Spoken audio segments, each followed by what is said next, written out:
Good afternoon, dear participants. Welcome back to the third session of the fourth day of Atal FDP on response effectiveness, organizing self, attitudinal shift, and decision making. So here we are to start our new session today on positive mental health. That will be delivered by Dr. Anveshak Das. He is already with us today. Already he has joined us. So I would like to give him a hearty welcome to this session. And before he takes over the session to begin his talk, I would like to give a brief introduction of our resource person today. Dr. Anveshak Das is a psychiatrist here in Guwahati, Assam. He is a consultant psychiatrist and associated with Hill City Hospital. He is quite renowned in this field, and he has also authored quite a number of books and has a lot of publications in international and national journals. And I'm sure he'll be today delivering a talk which will be quite beneficial to all the participants who are participating in this faculty development program, because he'll be talking on a very important issue, on a very important matter, that is mental health fitness. So with this, and without taking much more time, I would like to uh, hand over. I offer my say I like to hand over the session to Dr. Anveshak Das. So please take over and kindly continue with your talk. May I request you, sir?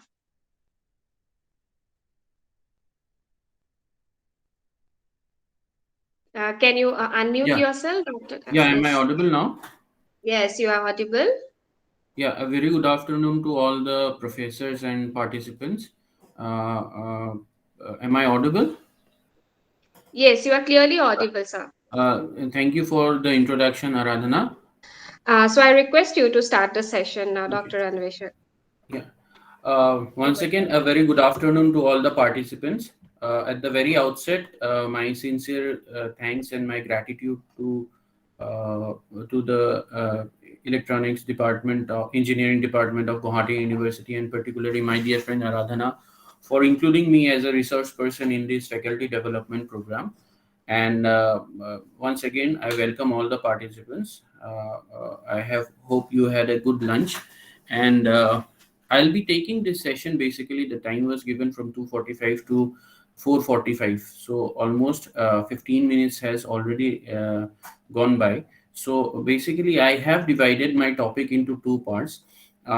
When the brochure was sent to me, I did see the topics that were required to be covered, like life skills management, decision making, attitudinal shift, response management, and in a way a holistic development of personality, basically, that is needed to carry on our day-to-day activities. So being a professional from a mental health background, particularly being a psychiatrist and dealing with mental health issues, I have decided uh, uh, uh, to put my viewpoints regarding the importance of mental health, why positive mental health is necessary in whatever topics that is supposed to be covered, why positive mental health is necessary for development of your attitude, why positive mental health is necessary to make a proper decision making capacity in your life, to gain some problem solving capacity in your life, to face life challenges, and to have a good psychological and emotional mindset. The importance of having good psychological and emotional mindset.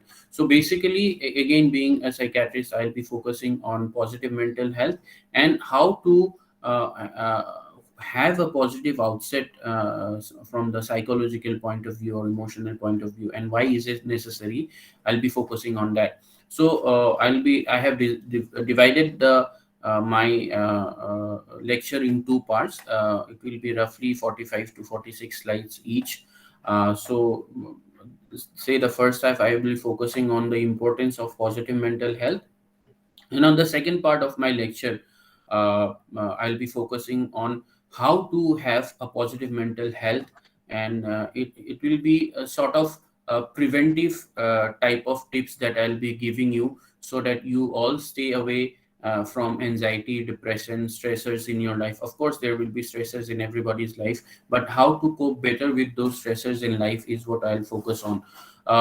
Some of the things might have been covered in your previous lectures, as I have seen the other resource persons, and some of the things might be repeated. So, but again, this will be a sort of putting impetus on the importance of mental health issues. So, between both the lectures, we'll have a screen break of around roughly say 5 to 10 minutes, and at the end of both the presentations, we will have an interactive sessions of whatever queries or questions you have, and to my best of the capabilities, I will try to answer those queries. So, am I audible to all? Right?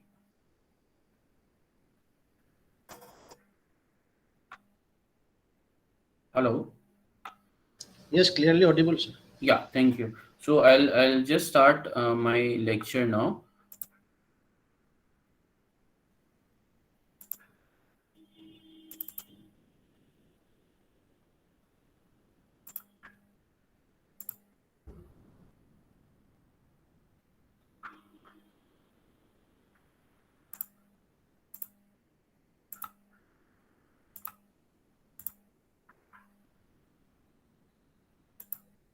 Yeah, is it visible?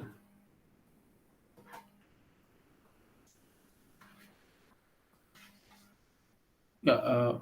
Who is the host? Can I know the host? Yes, sir, it's visible. Yeah, thank you. So I'll start with my first part of my It will be better presentation. to if you make it full screen, sir. Yeah, I have made it full screen.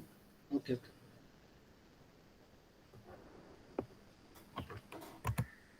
Is it the full screen is visible, right? It's visible, but not in full screen, sir.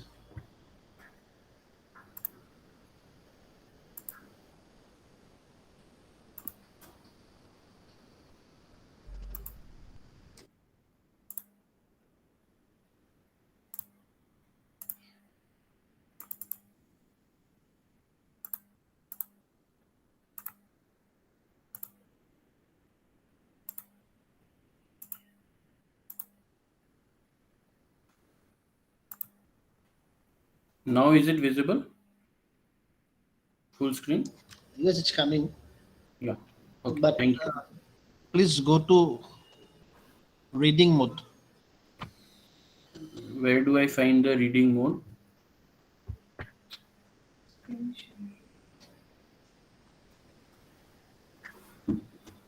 Go to view and then full screen. F11, I think.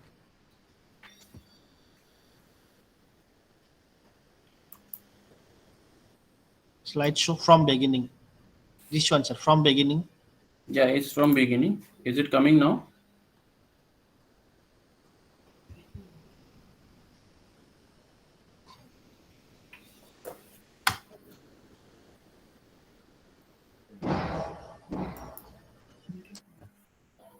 Yeah.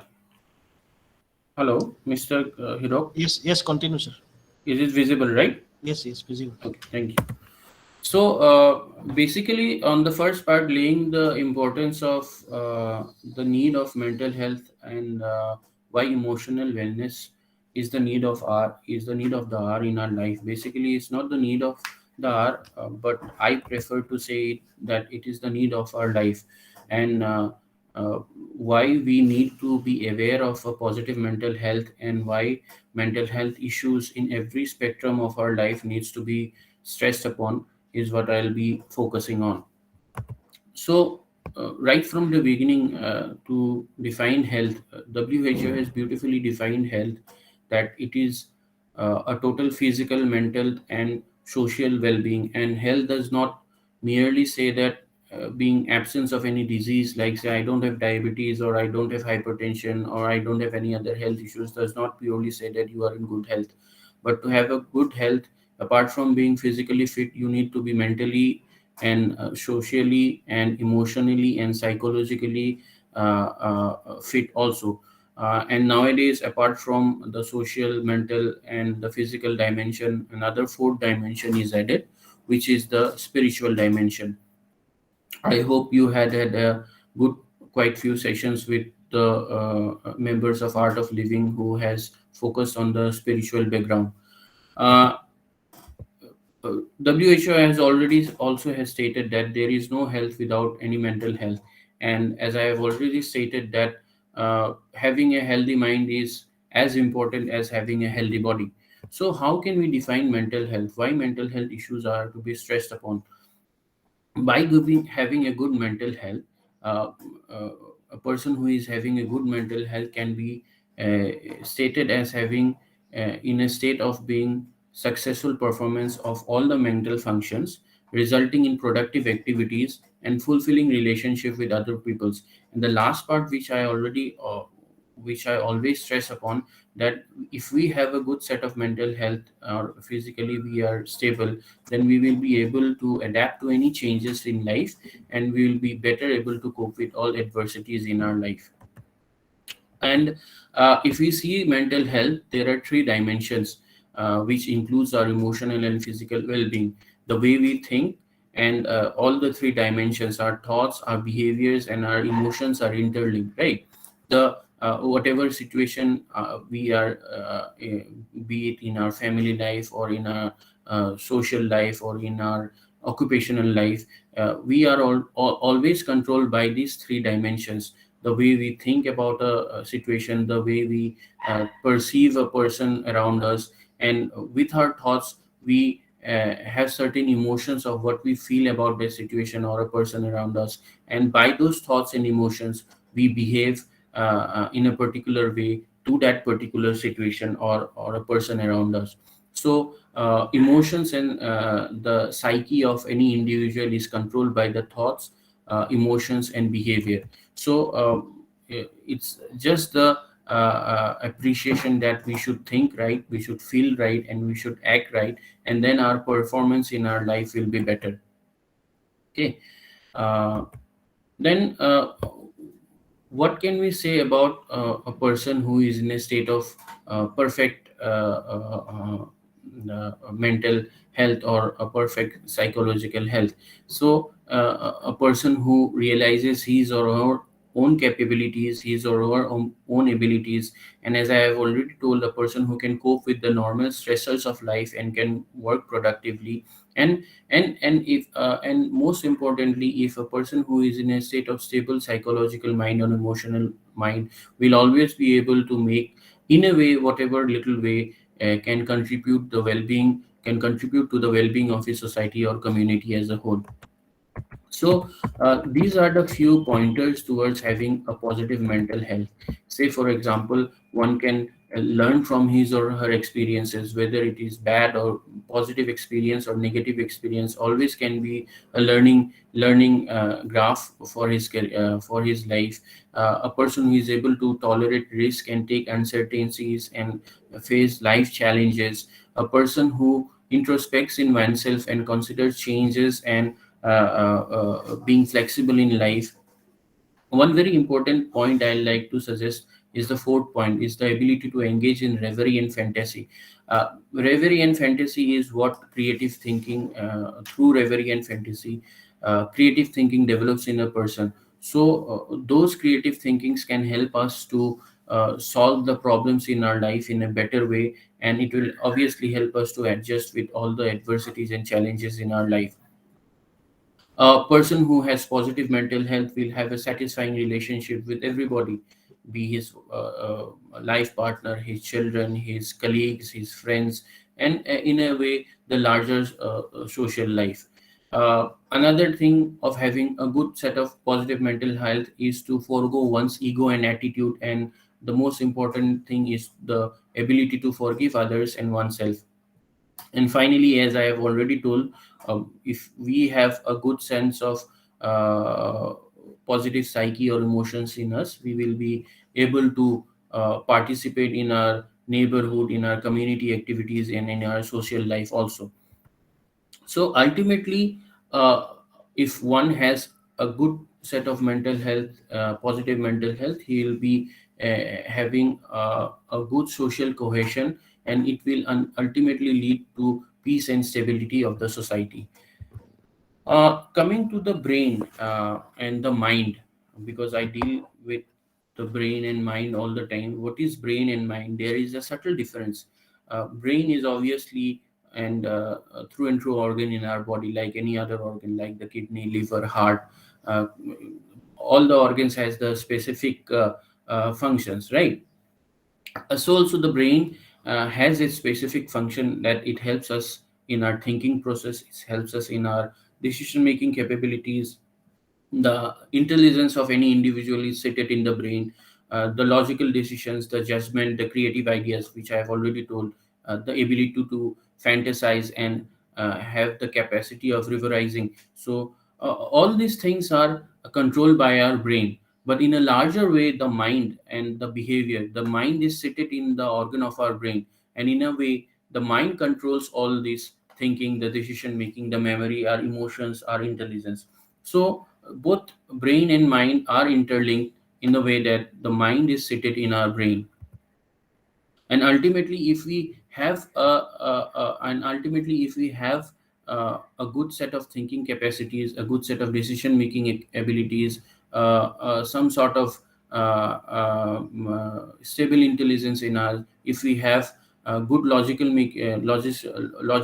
decision making capabilities, good set of judgment in ourselves, and have good creative ideas and constructive ideas for our individuals, for our family, and for our society, then we definitely are having good on positive mental health. Uh, I've been telling about emotions. So, what emotions are? Emotion is an important dimension of our psychological well-being. The way we think, the way we feel, and the way we behave, which I have already told, leads to better performance in our life. So, emotions are just good feelings. It may be bad feelings also, and through those feelings, they give rise to certain cognitive processes in our brain, that how we express ourselves, how we behave towards a particular situation or an individual around us, and ultimately all those feelings and behavior and cognitive processes give rise to certain bodily arousals in our body to perform better, or in a way to perform badly in any situation or a person around us. So we go through a hell lot of emotions in our life, and everything is normal basically. uh, we can see the dimensions of emotion. It can be pleasant, we can be happy, we can be excited. At times we are stressed, we are nervous, we are upset about anything. And obviously everyone goes through sad mood or depressed mood, and at times we are very calm. So all the dimensions of emotions are our normal bodily reaction that happens in our day to day life, and everybody goes through it.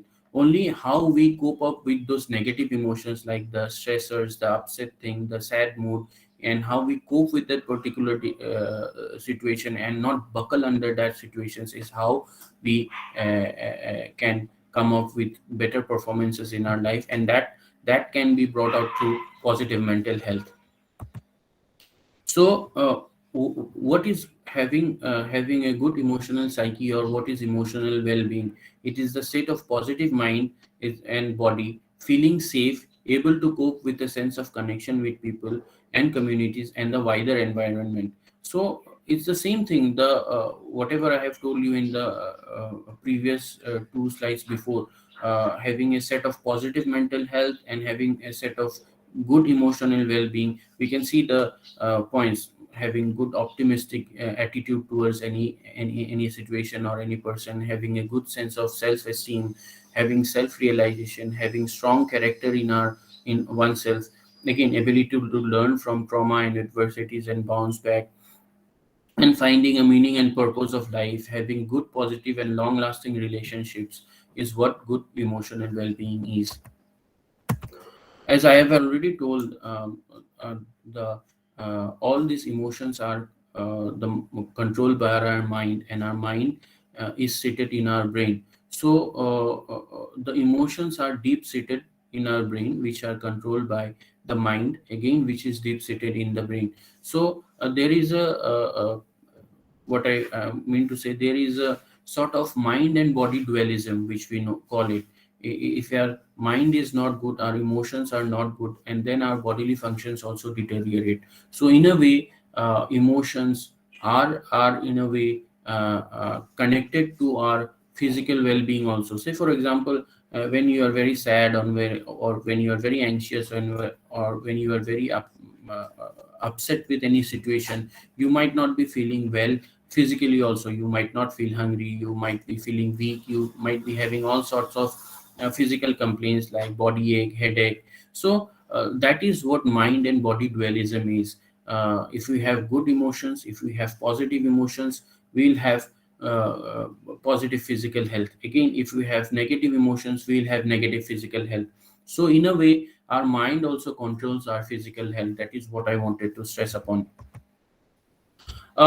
When the brain is not working properly, our mind will not work, right? And when our mind will not work properly, all our thinking process, our perceptions, our decision making capabilities, our judgmental capabilities, our logical thinking, the behavior which we will show, the emotions which we will show, the our perception capabilities, all will be disturbed, right? So when all any of this thinking, perception, emotions are disturbed, it can give rise to any mental disorder or any mental illness. So it is very important, very important that we control our thinking process, we control our emotions, we control our psyche in a positive way, so that we can get or we can get rid of any mental illness that is about to develop in any individual.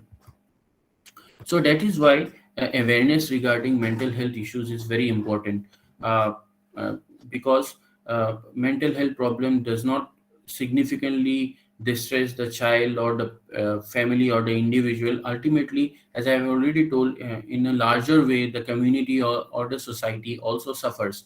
And once any mental illness sets in, or any psychological illness or emotional disturbance sets in, if it is not treated or it is not intervened at the very early stages, it can have tremendous negative influences throughout any individual's life. And so it's very imperative, and it is very important that we give importance to mental health issues in every spectrum of our life, be it in schools, be it in colleges, be it in our any office, any social organization. Mental health issues should be stressed upon. For the next few slides, I'll just stress upon some of the staggering statistics that has been coming up. Way back, around 15 years back, it was found that only 60 million Indians do suffer from any mental health illness. But after 10 years or so, the number has shot up. This is the last survey we had. Obviously, again, it's 5 years back. It was done by one of the very recognized mental health institutions of our country, NIMHANS. If someone has heard about it, National Institute of Mental Health and Neurological Sciences. So they made a large scale study in India, and they found out that since 2005, almost in 2005 it was 60 million, in 2016 it was 50 million Indians who were suffering from any mental health issues. And I'm sure that in the last 5 years these figures have again shot up.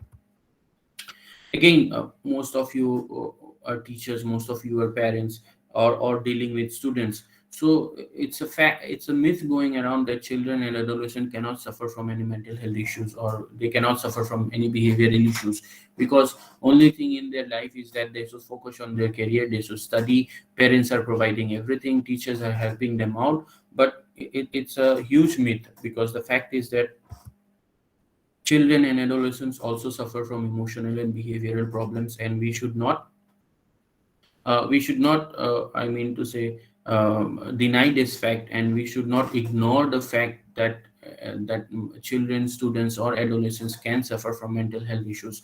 In fact, in India, 20% of the children aged between 9 to 17 has some diagnosable mental health issues, and around 8 to 9% of adolescents suffer from depression at any given time.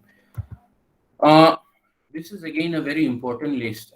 This, although it's a year back now, since 2020, it was projected that in 1990s, if you can see the list of the killer diseases throughout the world or globally. Again, this list is being published by WHO. We found that depression occupied fourth position in 1990s, but in the late 2020s, it was found that depression will be the number two killer disease in the world. Again, it's projected by 2030 that it will be the number one killer disease. So we should always protect our mental health. We should always give awareness and importance to positive mental health so that we can prevent depression, anxiety, or any stresses that come through our life. And I'll be telling in the next slide, in the coming one or two slides, I'll be showing how stress can lead to depression, and how stress can lead to anxiety, and how, if not intervened at the initial level, how depression and anxiety can lead to the unfortunate event of suicide and the death of any individual. So it's very important, and it's very necessary that we pay heed to mental health issues uh, with any individuals who are near and dear to us. uh, when I am telling about the mental health issues today, or when I am telling that we should have a positive mental health, and we should have positive mental health so as to prevent any mental illness, I will be speaking mainly of the CMDs, or the common mental health disorders. What are the common mental health disorders? These are the stress disorder, these are the depression disorder, these are the anxiety disorders. I'm not going to speak of the serious mental health issues, like most of you have heard the name schizophrenia or bipolar disorder, because uh, schizophrenia and bipolar disorder has a totally different pathophysiology, and they have a totally different set of characteristics which are not totally associated with our topic, or whatever the points or the topics that has Sir, to be covered. Yes. sir, sorry to interrupt you. Yeah. Your slides are not changing. The first slide is showing. Slide one is showing. You should have told me earlier. You have not seen all these slides. Yes, yes.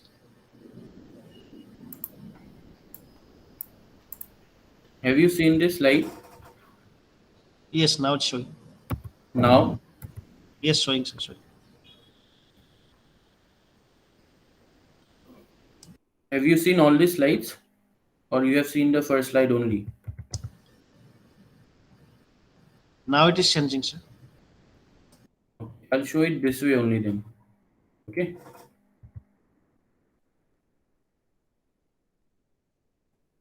Is it changing now? Yes, yes, changing, sir.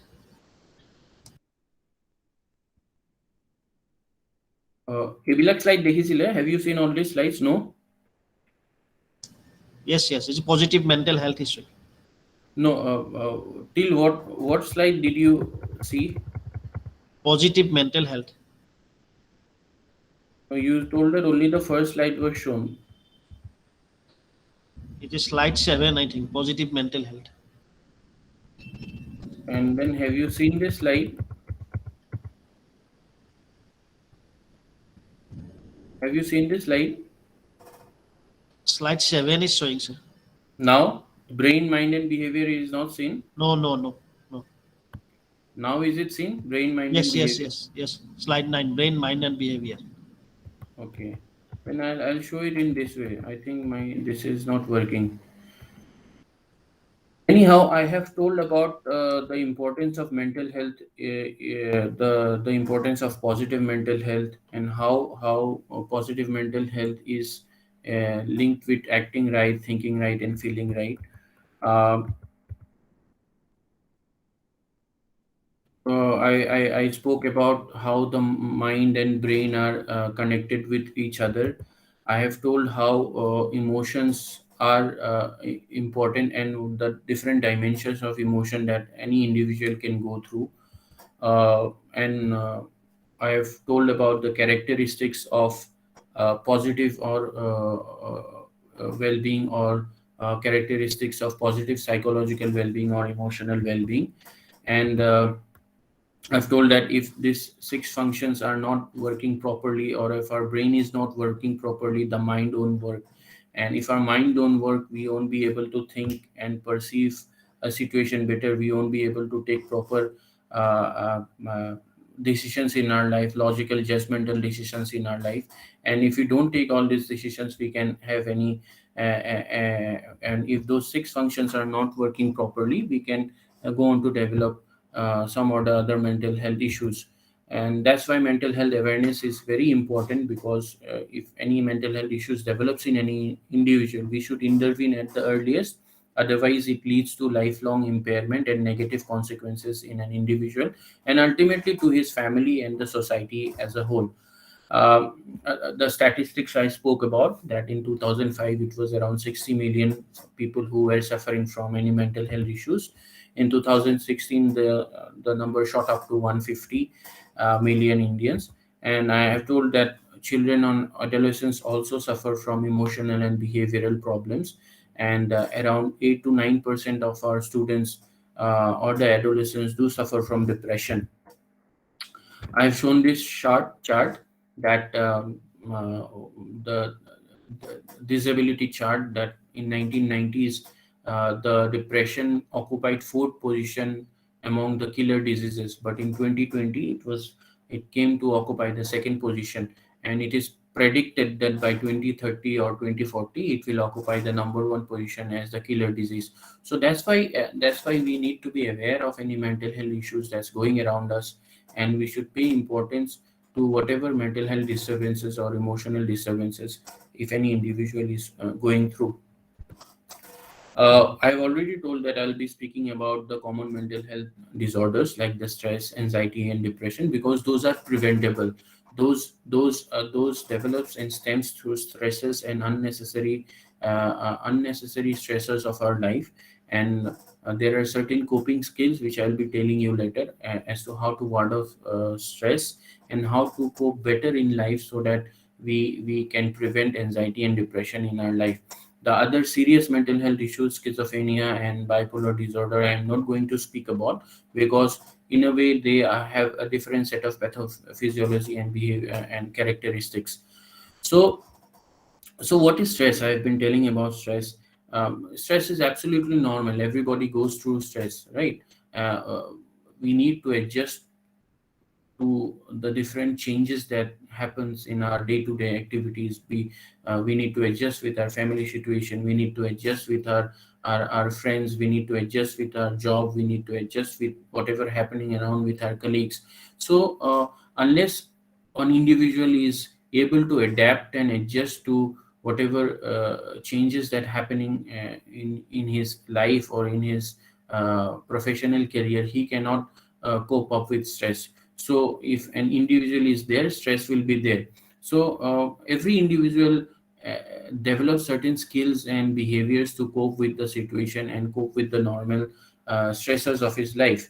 So it's it's present in everybody's life, okay? And some amount of stress is very important for performing better in our daily activities or in our professional activities. So uh, if someone is who wants to get rid of all the stresses in life, he has to die, because a person once alive and once throughout his life will have stressors in his life, okay? So what I mean to stress upon that, there is a graph which is known as stress performance graph.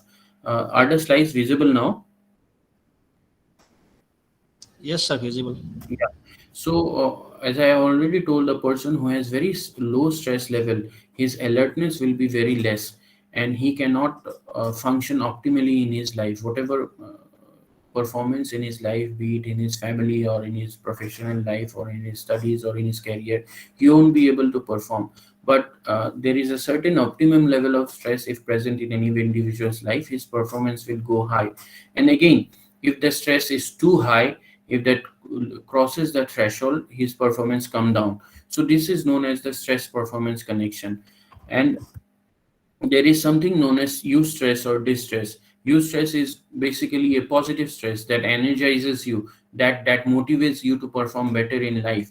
But once a person crosses the threshold, that eustress will change into quickly change into distress, and suddenly the whole situation you will feel very unpleasant. You will have have low energy, you will have less of concentration, you will have poor performance, and then your coping mechanism will fail, and ultimately you will develop depression or anxiety or whatever.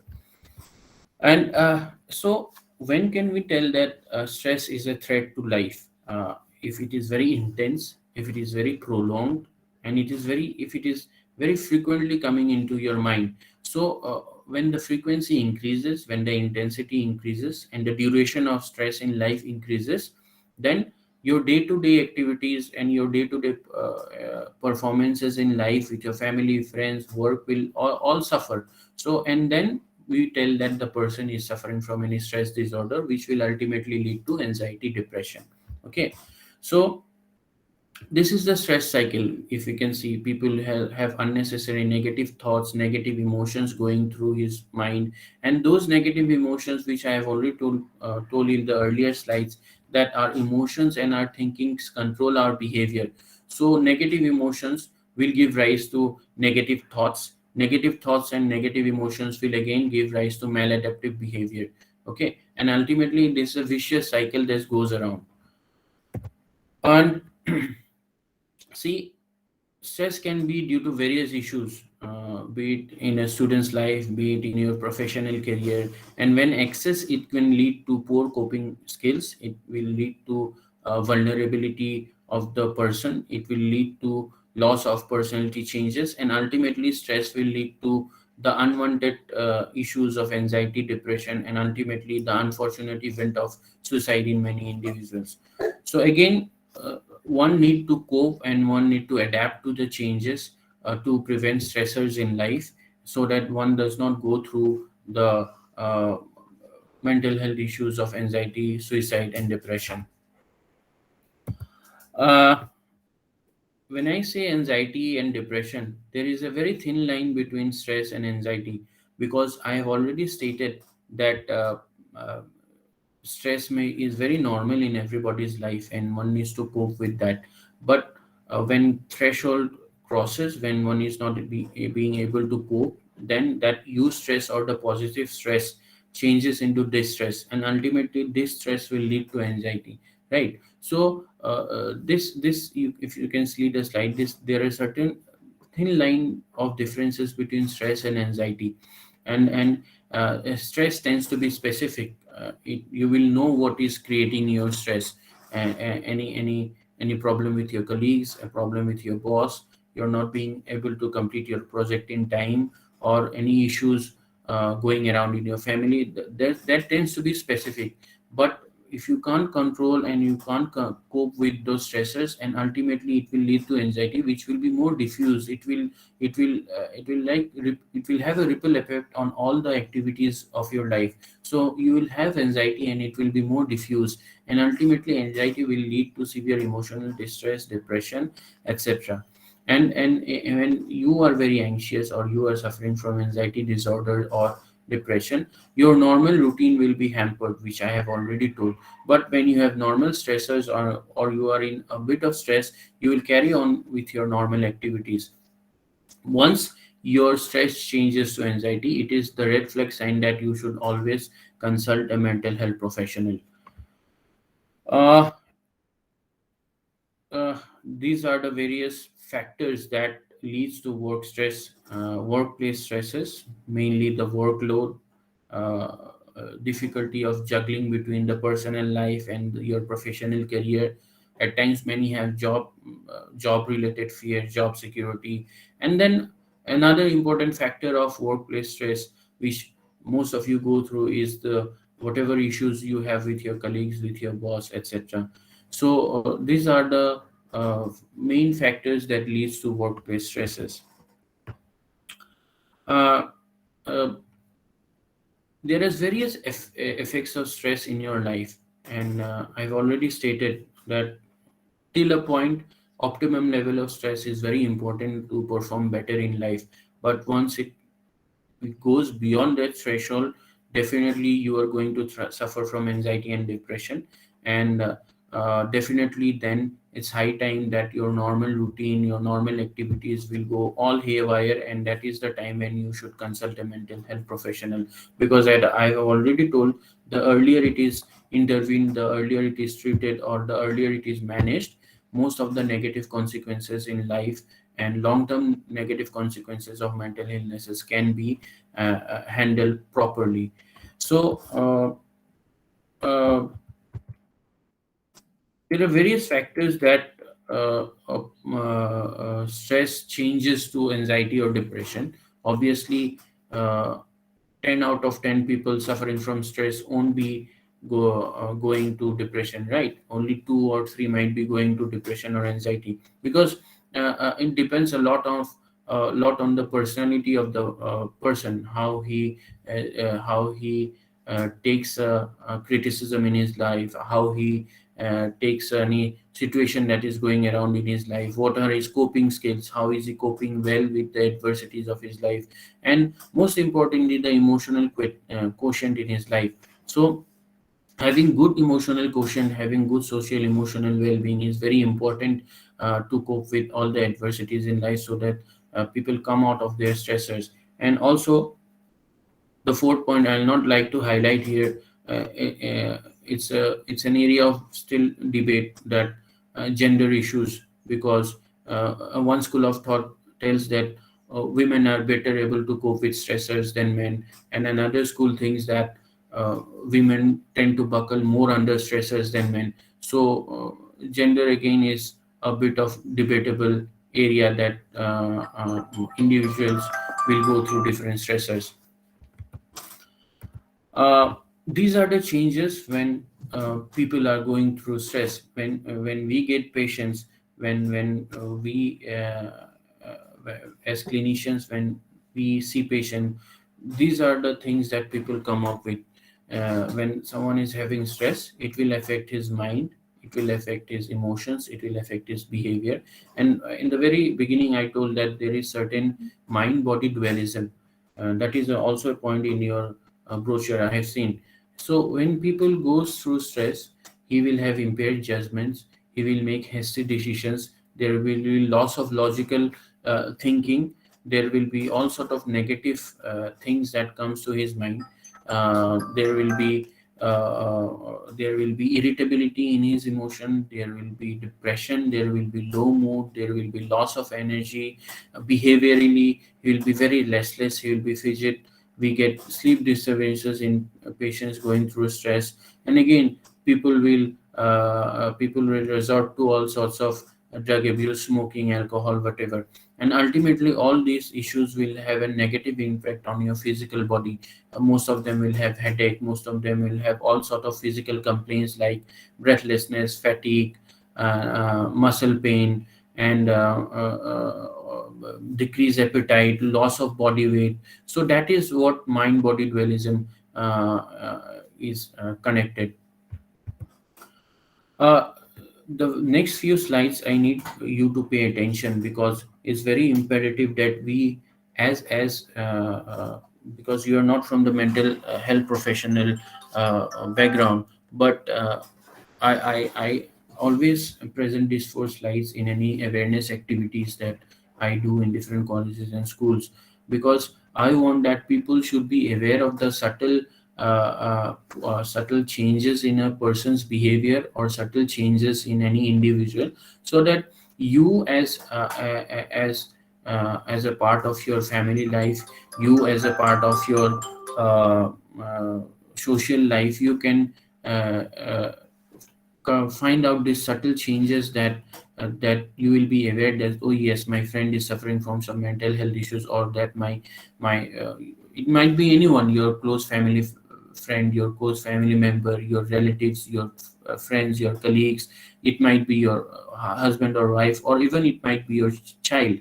So you need to be aware of all these subtle behavioral changes that should raise a question in your mind, that yeah, is that individual suffering from any emotional disturbance, or is he any going through any psychological turbulence in his life? So that should raise a question, and that should force you to go and speak with that individual, that if he or she might be in need of any help from a mental health professional. So first of all, the internalizing behaviors. What are the internalizing behaviors? A person who was very happy, who was very cheerful, who was very talkative, who was very friendly, will suddenly go through withdrawing behavior. He will isolate himself, he will have low mood, he will be sad throughout, he will give all sorts of physical complaints, he will have poor eating behavior. Most importantly, sleep disturbances will be there, right? So these are the internalizing behavior. The person suffering will internalize his sufferings and will not show to the world that he or she is suffering. Instead, these are the behavioral changes you will be the person will be seen with.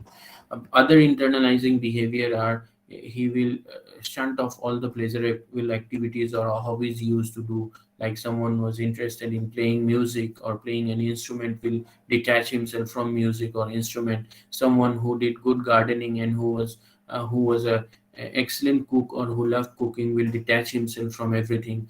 There will be a lot of loss of energy. They will have weakness, fatigue. One very important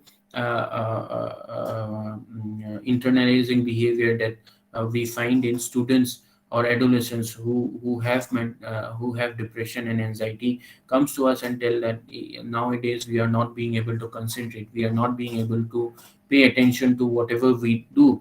And in adults we find that I tend to forget everything. Where have I kept my pen, or where have I kept my spectacles? I tend to forget. So these are the very common presentations we do get as clinicians. In fact, I do remember one of the cases that came to me around 3 to 4 months back. He was a young boy. He was around 10 or 11 years, studying in the fifth standard, and he came with a lot of physical complaints. There was loss of body weight. He did not eat well, and he somehow isolated himself. So he went through all the investigations. He was seen by a gastroenterologist, he was seen by a medical internal medicine specialist, and they find nothing wrong in his investigations. And then finally he was referred to us, or he came to our clinic per se. Then after 1 or 2 sessions, we found that the boy was suffering from depression. Why depression? Because he when we assessed him or when we examined him, he was found to have borderline intelligence.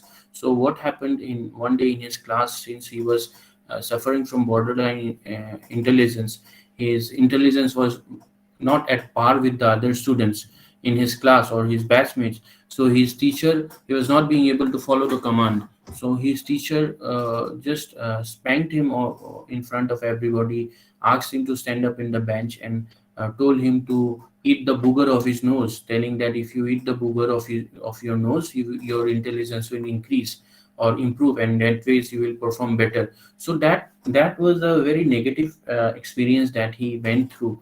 And so he started having school refusal, he started having poor appetite, he had sleep disturbances, he had all sorts of physical complaint. Right from most common was pain in the abdomen. So everything came out to be normal. So when we assessed the child in 2 3 settings, we found that his intelligence was low, and ultimately he was suffering from depression. So any individual going through all these issues, it might be your friends, it might be your colleagues, it might be your close family members, please pay attention. At least go and speak with them, that why is he behaving in that way. Secondly, there are sorts of externalizing behavior. The person or the individual suffering from any mental health issues will show around the world that yes, he is suffering. He will be very disrespectful, he will be aggressive, he will be violent at times, he will have frequent mood swings, he will shout unnecessarily, he will have temper outbursts. In children, we find extreme stubbornness as one of the presenting complaints that parents bring to us. And then most of the parents will tell that he has become very disrespectful, he has become very naughty, not listening to us, not paying attention, does not study. But deep underlying, when we go through and when we assess the child or any individual, we find that most of them might be suffering from any mental health issues. Other externalizing behavior are being very irritable, will have crying spells, then you will see a lot of disorganized behavior. Disorganized behavior means a person who did all the I mean to say all the routine life carried out regularly, like getting up in time, doing exercise, taking bath, going to office or school, organizing everything. All those sort of behavior will come down, and there will be definite change in his personality.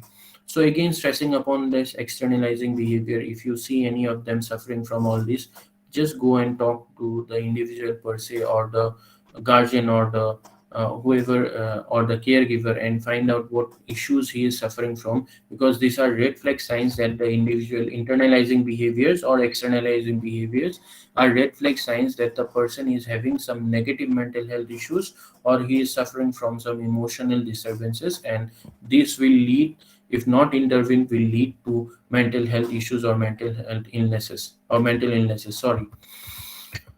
And ultimately, when someone cannot control his stressors, when someone cannot cope with the various stressors of life, he will go through various depression, anxiety, he will go through the internalizing, externalizing behavior, and there will be at last resort, which we see in many of the individuals, is suicide, which we as mental health professionals do want to avoid. So helping someone near and dear ones can help prevent the death. If you see that, so you will be helping someone from dying, basically. These are the 10 warning signs of mental illnesses that any individual, adults or adolescents go through. And like feeling sad, withdrawn, it's the same thing which I have explained in the previous slides. So the last thing in the first part of my presentation I want to bring around is the stigma factor, the discrimination factor. See, as mental health professionals, we find a lot of stigma still attached, even though huge technological advances are being made, huge social media advances, the world is developing, our country is developing, but we as mental health professionals still find stigma and discrimination of mental health issues as the top most roadblock in taking help from a mental health professional, right?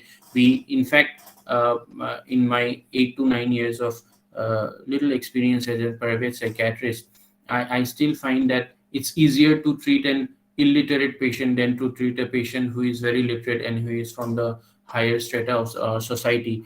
uh, I get phone calls, and when they take appointment, that, sir, uh, do you have a backdoor entry to your clinic? Because uh, all those sorts of phone call comes from, again, the bureaucrat level or the higher officials of our city, or people who are very highly educated, and because they tell that we don't want to be seen entering a psychiatric clinic. So that's the stigma going around, and stigma and discrimination ultimately are the main roadblocks that we find at mental health professional in treating or in abolishing mental health illnesses. Because because as I have already told, all the if we do not have positive mental health in, or the positive psyche, or the positive emotions in our mind, are we will be having all sorts of mental illnesses. Because see, ultimately our brain controls everything. The mind, our emotions are seated in our brain, the mind is seated in our brain. So the ultimately brain is an organ in our body.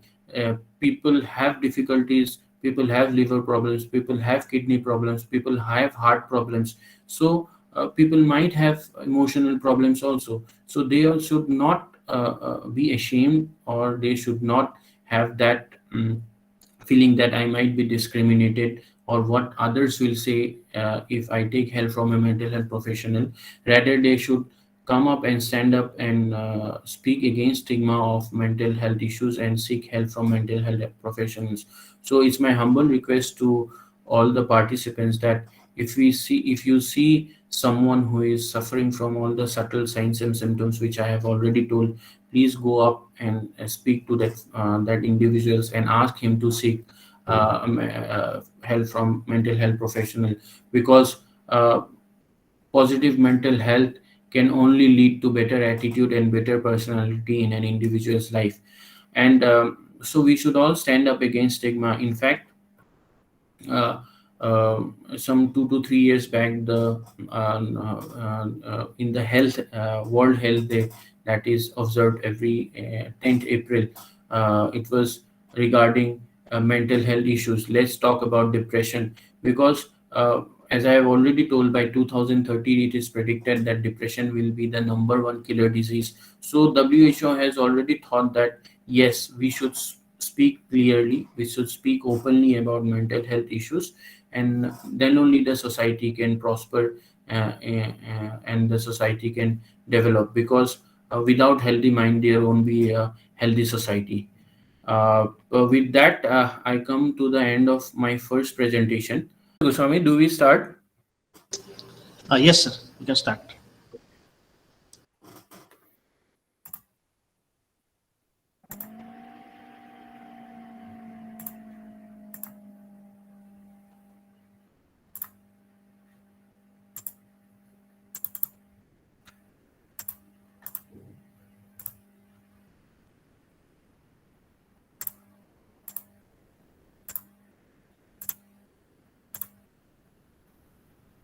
Yeah, are the slides visible now?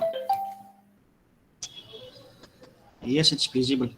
Yeah. So in the first part, as I have already told, the importance of positive mental health, and the characteristics of positive mental health, and positive emotional health, and how if an individual who is not in a state of proper mental health, proper or positive mental health, how he can, or he or she can go on to have mental illness later on, and the subtle signs and symptoms that may be seen to others that he or she might be suffering from mental illness. So now in this part of presentation, I'll just in brief would like to give you certain tips, or certain viewpoints that will help you to keep yourself in a state of proper emotional well-being, or in a state of good psychological health. So these are basically skills that an individual needs to develop, or in his life, or it might be a learning process in any individual's life. uh, Basically, when we go through stress, or when we have all sorts of negative feelings in our mind, we go through certain cognitive distortions, like one is all or none thinking, that you interpret any event either as very good or either as very bad. That might be a person also, a person around you, might be a friend, colleague, or any situation that you are into. There is no in between thing. Either it will be very good or it will be very bad.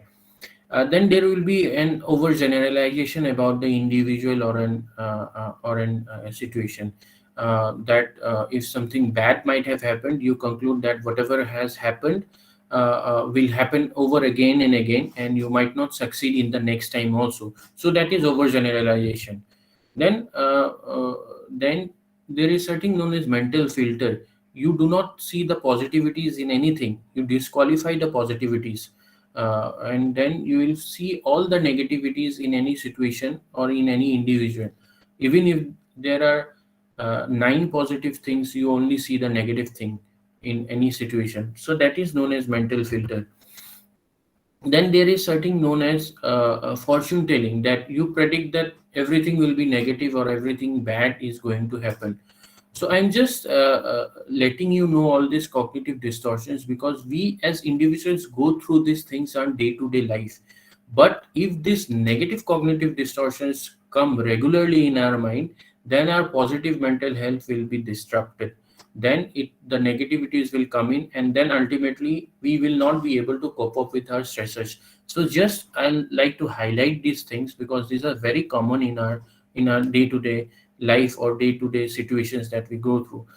Fortune telling, which I have already told, that you see the fortune, you see the future, that everything will be bad, everything will be negative, that you won't succeed in your life, that or you won't get the promotion, or you won't be able to get the degree, or you won't be able to uh, uh, earn whatever you are thinking of.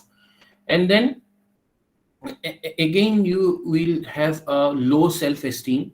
You will be afraid of going out in public, speaking in public, and that you assume that people will laugh at you, or people will put you in an awkward situation, or whatever you do the people will see bad in you. That is known as mind reading, right?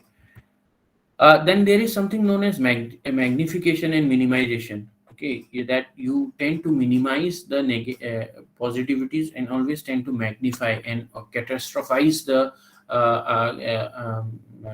situation. A little bit of worry is everybody's life, but you make that worry into a huge thing that will crumble you and put you under pressure. So that is magnification. Then there are other things that creates a lot of pressure. You expect a lot of things from you even though they are not in your capacity. You expect others to behave or act with you, or others to fulfill some of your activities, that I should do this, I must do that, he should do this, he must do that. Ultimately, if any of these are not fulfilled, you see it as a failure, and ultimately it will lead to frustration, shame, guilt, and ultimately this will put you under more stress. So these are the common things that every individual goes through, right? But and we should all try to ward off all these negative cognitions in our life. So please, anybody, if you are going through all these things, try to avoid and all these distortions. Okay. And finally, how to handle stress in our life, and how to bring in a set of positive mental health is, see, life is all about challenges, is all about adversities. I have already told, until and unless you rest in peace, you will have stressors in your life.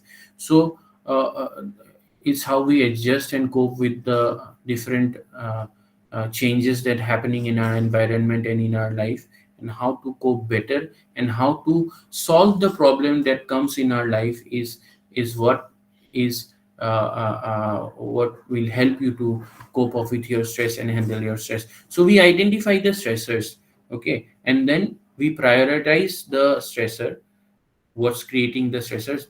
That may be n number of stressors in our life. There will be 5 stressors in your life, okay, might be and all the stressors might be running parallelly in your life. So we prioritize the stressors, and we prioritize which stressor to solve first, and then we create strategies. This is very important. Every problem has a solution, right?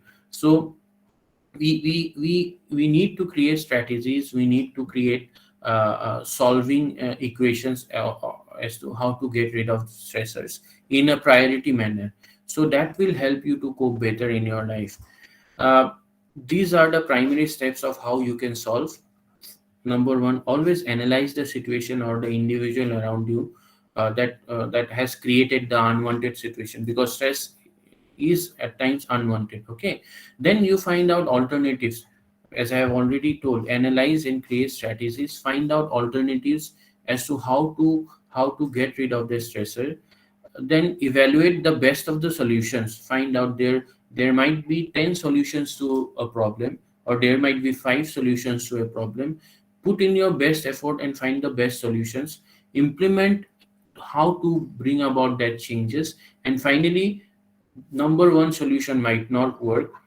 Assess whether its effectiveness, and if not, then go to the. So people should be flexible, and people should have plans in their life, and people should always have plan B and plan C in our life. So this is very first step in solving a problem and come up with logical decisions. Okay, then there is something known as mindset. Okay, as I already told, stress will be there, but see, we have individuals. When I in the first presentation I did present a slide that coping capacities, the individual emotional quotient, and the personality and the gender. Gender I will not stress upon, but mindset is what the personality and coping strategies depend upon. Generally, we find two sets of mindset: the growth mindset and the fixed mindset. To come out with stressors and to cope better in life, we should have growth mindset rather than a fixed mindset. What is growth mindset? A people with growth mindset will have the desire to learn. He will embrace challenges.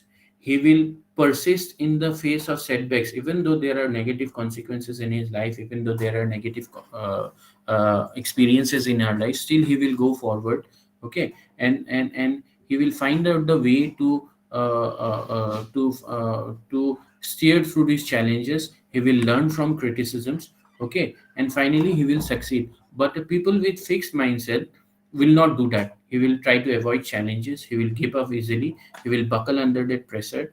Okay, he will not find ways to solve the problem, and he will always take criticism in his heart, and he will again go through all those features of depression and anxiety. So growth mindset, a person who is having growth mindset will see failure as an opportunity to grow. Okay, he will tell that I like to try new things. That challenges will help me to grow. Again, liking to try new things, which comes out with the fantasy and reverie thinking, which is a characteristic of positive mental health. That's why he will come up with innovative ideas. In the next slide, you will see there is another set of mindset. So to cope up with stressors and come out of with stressors and stay in a balanced state, we need to have a growth mindset, right? Then there is a set of innovative mindset. It is a specific state of mind which helps us to come up with ideas, innovations. And if we have a fantasy in our mind, if we have the desire to imagine ourselves, we will find out new ways to cope up with our challenges in life. What are the characteristics of innovative mind? He will be very empathetic. Okay, he will learn the emotions of others. He will try to find the problem to the solution. He will be a risk taker at times, because taking risk is one very important thing that helps to face challenges in our life. He will have all his senses open, and he'll be very observant. He'll be resilient. I'll tell what resiliency is. And finally, he will have a network with lot of people, which is very very important. Most of us think that taking help from others will put them in a very awkward situation. And most of us will think that, oh, that what people will think about us, that he's taking and seeking help from everyone, and I'll be seen as a very coward person. But it's not. Networking with people and seeking help will help to solve your stressors better. So that is what very important is. So to come out with stressors, we need to have a growth mindset. We need to have an innovative set of mindset. Okay, then to have growth mindset and innovative mindset, we see the point number 7, resilient. This is very important characteristics that we teach in schools and in colleges. What is resiliency? People should be very resilient. Okay, he should develop the characteristics of resiliency in himself, again to face challenges of life. Resiliency is the ability to steer through life's serious challenges and find the way to bounce back in life. Uh, most of us who are working in our mental health professional, we promote resiliency in young children, because we see it as a very important factor which will help students to ward off any mental health issues later on in their life. Because uh, as I have already told in my very beginning, that most of the around 25% of mental illnesses develop in the adolescent phase. So once resiliency is taught to the children, most of the mental health problems can be solved. But in fact, this resiliency is very important later on in life, when we have midlife crisis, or when we go through different challenges after joining job, or after marriage, or after having children. So uh, what are the signs of a person who is very resilient? He will have the courage to go forward. Even in spite of all failures, he will have the motivation to move forward. Again, in spite of failures, he will not shy away from all the challenges. In fact, he will have the power to stay centered and focused to his goal. Okay. He will try new things, which is again a characteristic of innovative mindset. He will always look to find a positive role model in his life, which is very important. Again, we have our own role models in his life. We Different person, sports person, we find that young sports person have role models in their life. Having positive role model is very important. In spite of all difficulties in life, he will take responsibilities. Okay. He will have the capacity to help others. Okay. He will help the capacity to stay connected, which is networking, which I have already told. And one of the very important things I do believe is the gift of laughter. Even in spite of all seriousness and sincerity in your life, you should have humor in your life, which is very important. And finally, the very first slide which I have told in the first part of my presentation, uh, the definition of health, the fourth dimension, which you guys have been taught through the art of living, I am sure, is the spiritual background of any individuals, believing in a higher power and believing in God, which is very important again. So these are the signs of a resilient person per se. So how to build resiliency in yourself is what is depicted in this slide. Okay. Making connections, self discovery, again innovative thinking, managing and finding solutions and accepting changes, keeping things in perspective, which is very important. Again, you should need to prioritize your goal, you need to prioritize your stressors. Okay. And then uh, taking care of oneself, I'll tell in the later slides, which is very important for positive mental health. And nurturing your self-esteem, again in the next slide I'll tell. And another important thing which I focus on in having changes in attitudes and changes development of personality in any individual, so have proper decision making capacities, is what soft skills are. One should have a good set of soft skills. Every individual working in every organization, or say even if he is working in an individual level professionally, he should have good soft skills. What are soft skills? Soft skills are personal attributes that enable someone to interact effectively and harmoniously with people around them. Okay. uh, People having high EQ will have good soft skills. Okay. People, not necessarily people having high IQ will have good soft skills. There is a subtle difference. I'm again repeating, people with high EQ or high emotional intelligence will have good soft skills, and people having high IQ or high intelligence might not be having soft skills. Because to have soft skills, you need better communication skills. You need to be flexible. You should have the leadership qualities. You should be able to work in your team. You should have good time management. Okay. Hard skills are what your degrees, your certificates, your achievements in life will show. But only hard skills won't keep you in a job, or won't keep you in a good state of mind. Having soft skills is a part of positive mental health, which you all should develop. uh, then finally, again, how to keep a good set of positive mental health, how to keep ward of stressors, depression, and anxiety in your life, is taking care of your body. Okay. Proper nutrition, good hydration, regular exercise, which I'll be coming in. Mindfulness yoga and mindfulness meditation, which I have seen that you have been taught, or you will be taught tomorrow. You have one session. So mindfulness is very important. And uh, throughout this pandemic, we as mental health professionals have been stressing upon the point of practicing gratefulness. Gratefulness is what you have actually. Rather than cribbing on the not haves, you should be grateful to what you have. That will ward off a lot of stressors and a lot of low mood, low positivity, and negative emotions from your mind. You should be grateful to what you have. At least you have a shelter, you have the shelter of your house, you are getting food 2 times a day. You have the support of your family, and you should be grateful of that. Rather than cribbing on the not haves, we should always appreciate what we have. So that will help us to ward off our stresses and negative emotions in our life.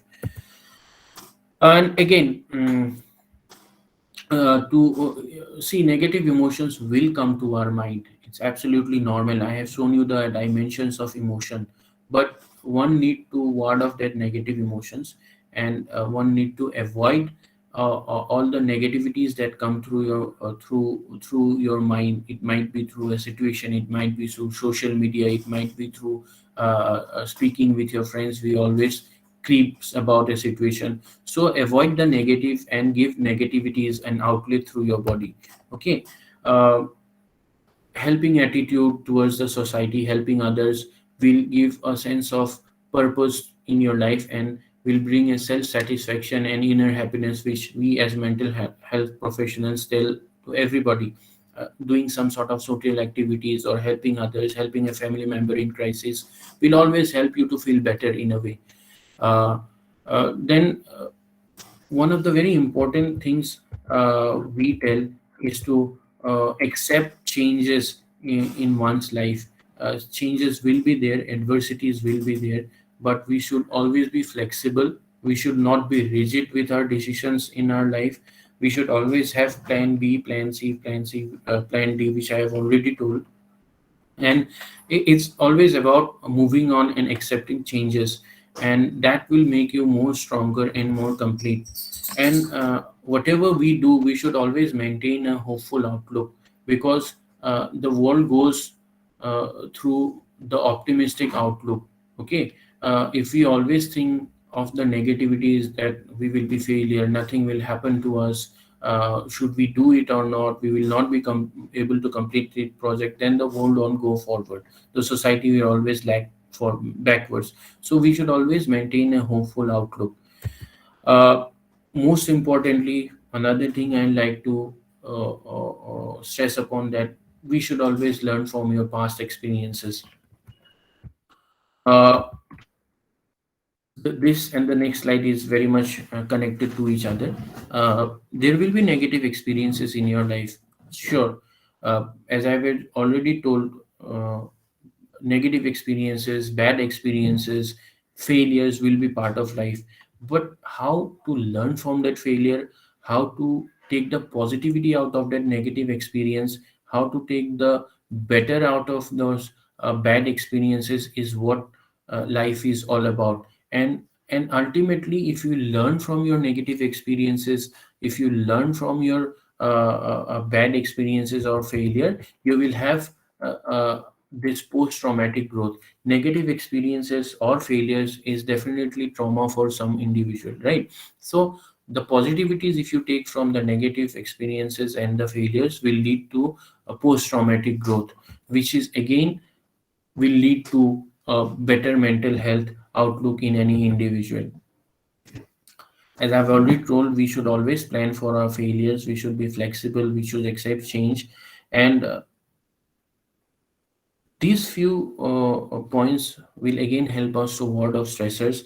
And I'm very much in favor of these points, because uh, we we we tend to find perfection in everybody, right?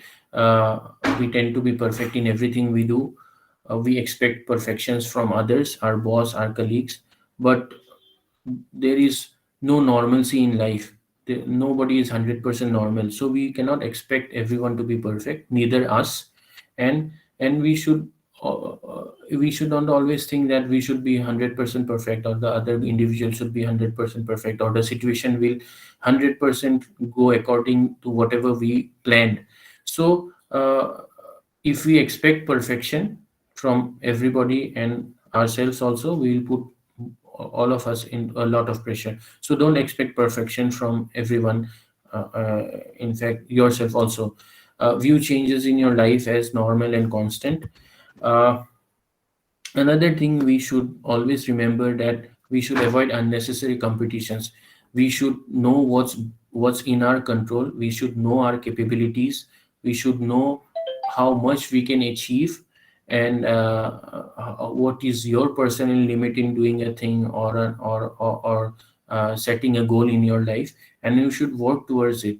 Having unrealistic expectations of your life from friends, from yourself, will put you in a soup and will pressurize you in your life.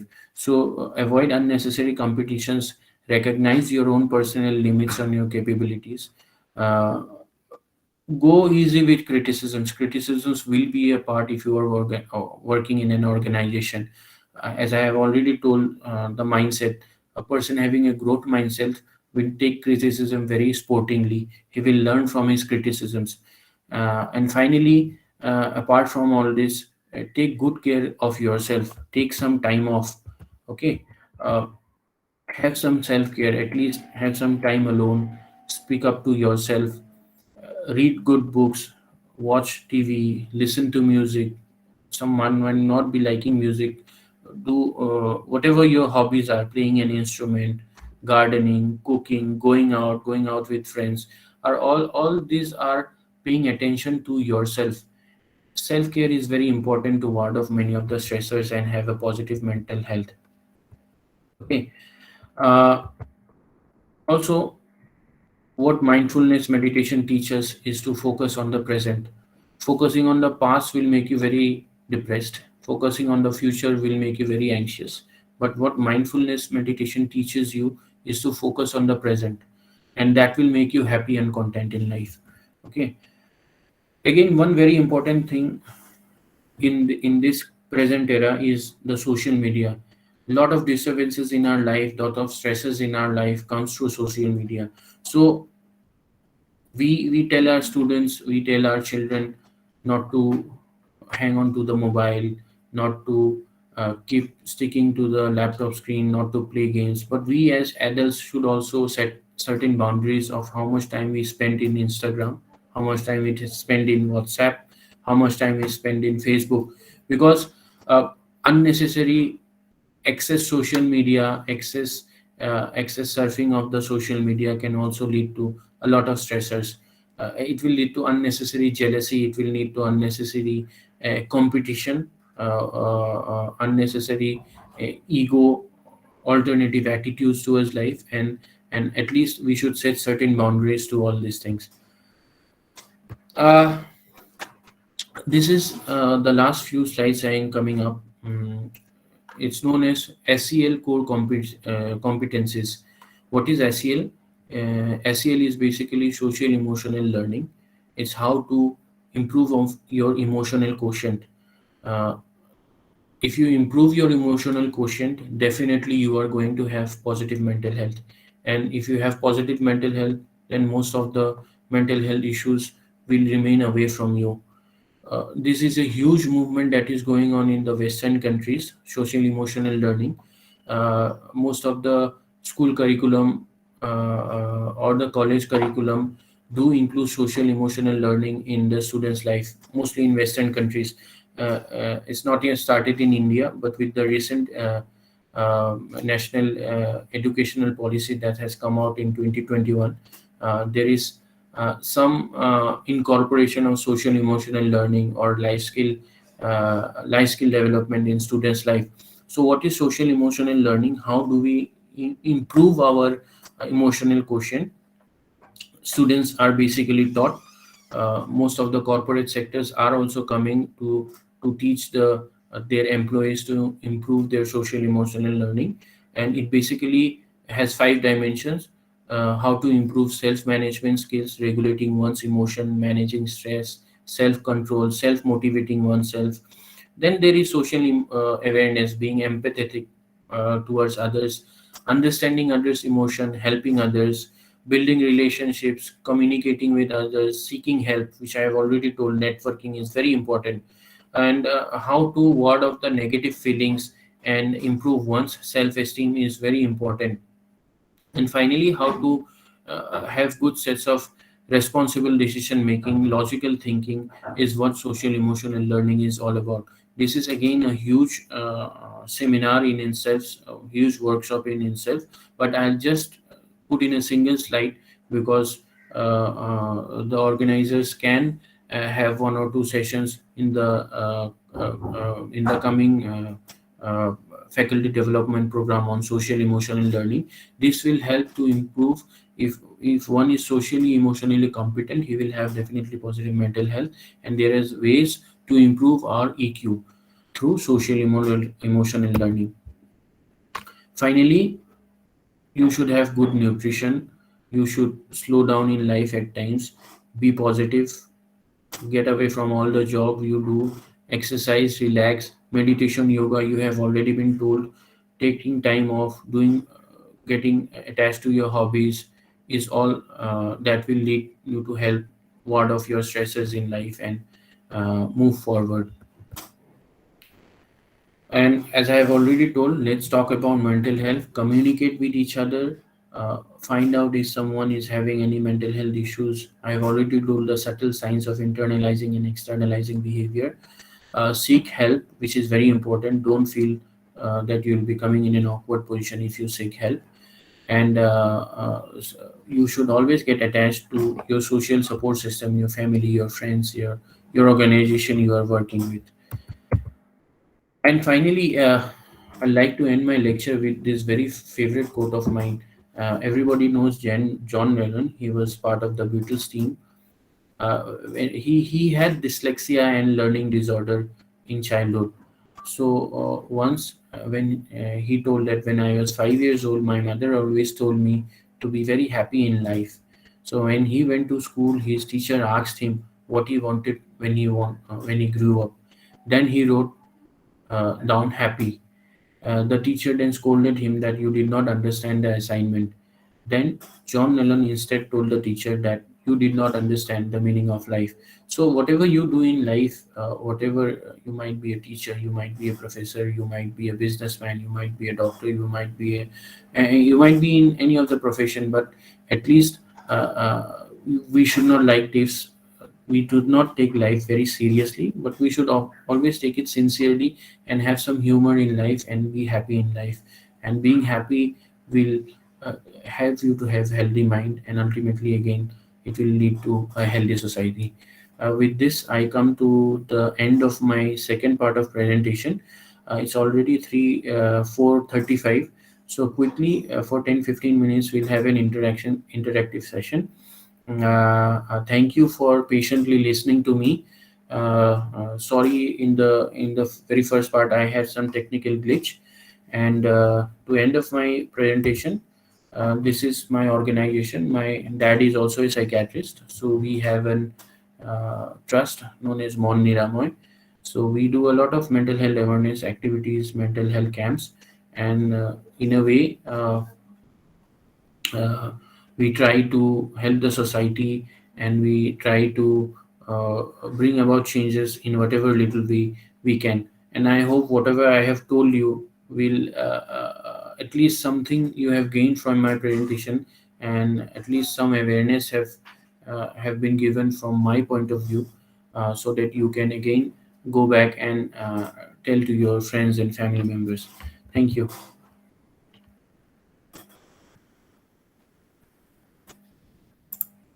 Mr. Gusami, we can take some of the questions if required. If any participant has any question, kindly put forward. Either you unmute yourself or you may put it in the chat box also. Dr. Anveshak will answer to your queries.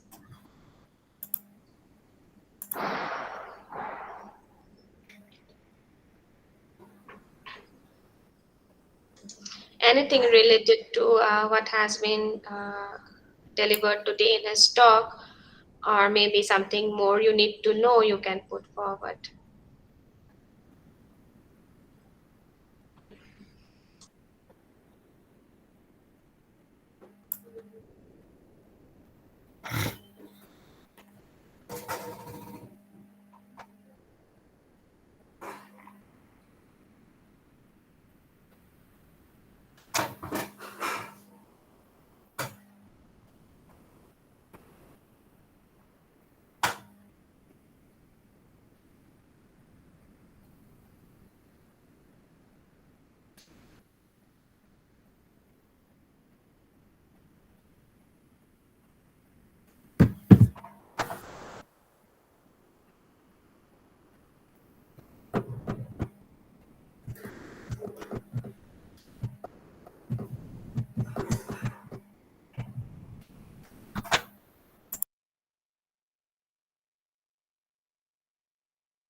So there are a few compliments coming in the chat box, but I think they have no questions.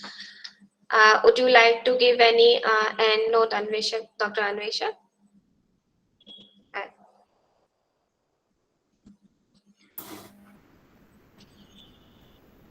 Yeah, you can mute, Aradhana. Yeah, so I think if there is no question from the participants, then I think we can wrap up the session.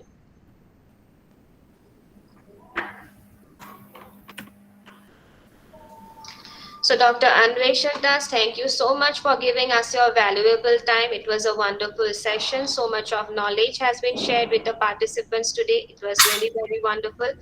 Thank you for taking out time from your very busy schedule. Your consent was also a great for participating in this particular FDP. I'm really thankful for that. And once again, on behalf of all the participants, as well as from the organizing committee, Electronics and Communication Engineering Department, Gauhati University, I offer my heartiest thanks to Dr. Anveshak for being with us for the past 2 hours and delivering his lecture. Thank you, Dr. Anveshak. Thank you, Aradhana, and thank you, participants, for listening to me.